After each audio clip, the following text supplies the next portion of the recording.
Right, to evaluate limits, you're just going to plug 1 in for x. So to find the limit as x approaches 1 of this function, you're just going to plug 1 in for wherever you see x. You do need to check and make sure, however, that you're not going to have 0 in your denominator. That's the first thing you want to check. If you have a denominator, make sure you're not going to have 0 in your denominator when you plug 1 in, because we'll talk about that later, but that is no bueno. So I go plug 1 into my denominator, and it's 1 plus 1, which is 2, so we're good to go. So I'm literally just going to plug 1 in for x. So 1 squared plus 1 plus 2 over 1 plus 1, which is 1 plus 1 plus 2 is 4 over 2 is 2. So the limit as x approaches 1 of all of this is just 2. All right, our next one. If I will plug 0 in for x, that's how I evaluate my limit. So this is the square root of 0 squared plus 4, which is just the square root of 4, which is just 2. So I'm literally taking the number that x is approaching and I'm plugging it into my function for x.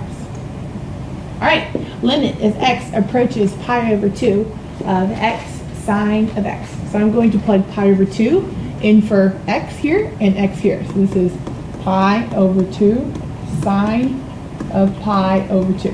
Well, sine of pi over 2 is 1, so this is pi over 2 times 1, which is pi over 2. On this one, I'm literally going to take the 5 and plug it in for the x. So this is secant of 5 pi over 6, which 5 pi over 6 is in your second quadrant. It's 30 degrees, 1, negative root 3, 2. Secant is hypotenuse over adjacent, so hypotenuse over negative root 3. Gotta rationalize my denominator, so my final answer is negative 2 root 3 over 3. Alright, our next one is the limit as x approaches 1 of x cubed minus 1 over x minus 1. So, just going to plug 1 in for x. 1 cubed minus 1 over 1 minus 1 is 0 over 0. Oh, no. I have a 0 in my denominator. So a special circumstance happens when you have 0 in your numerator and your denominator. So having a 0 in your denominator is really bad. If you get oh no, that means you need to factor.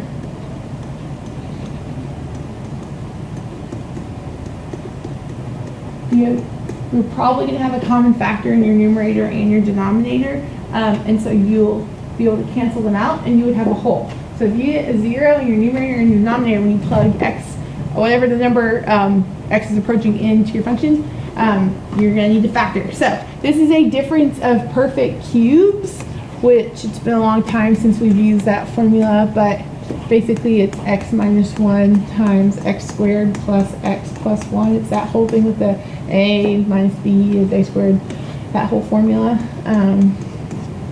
So when you factor that difference of perfect cubes, you see that, oh my gosh, that does cancel out. So you're left with the limit as x approaches 1 of x squared plus x plus 1. I want you to notice that I canceled out my x squared minus 1 and I had a second step and I didn't drop my limit. I kept my limit because you only drop the limit when you go plug the number into x. So now that I've canceled this out, I don't have anything in my denominator, so now I can just go plug 1 in for x. So 1 squared plus 1 is 3. So the limit is 3. And what this means is, if I was going to go graph this, that means I have a hole at 1, comma, 3.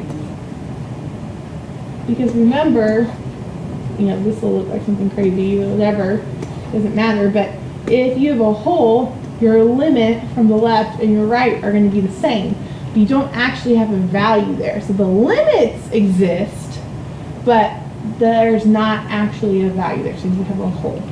So when you have oh no, you're going to factor, and then you probably will have a hole. You try this one on your own. see if you can figure it out. The limit as x approaches negative 3 of x squared plus x minus 6 over x plus 3. You pause your video, try this on your own paper. Alright, I'm going to go plug negative 3 in for x. Negative 3 squared plus negative 3 minus 6 over negative 3 plus 3, which would give me 9 minus 3 minus 6 over 0, which is 0 over 0. Oh, no. I have 0 in my numerator and my denominator. I'm going to want to factor this. The limit as x approaches negative 3. X squared plus x minus 6 factors to x plus 3 times x minus 2. And lo and behold, that cancels out. So now I have the limit as x approaches negative 3 of just x minus 2. I don't have a denominator anymore, so there's no chance of us having 0 in our denominator. So I'm just going to go ahead and plug negative 3 in for x. So negative 3 minus 2 is minus 5, or negative 5. So that means that my limit is negative 5, which means I have a hole at negative 3, comma, negative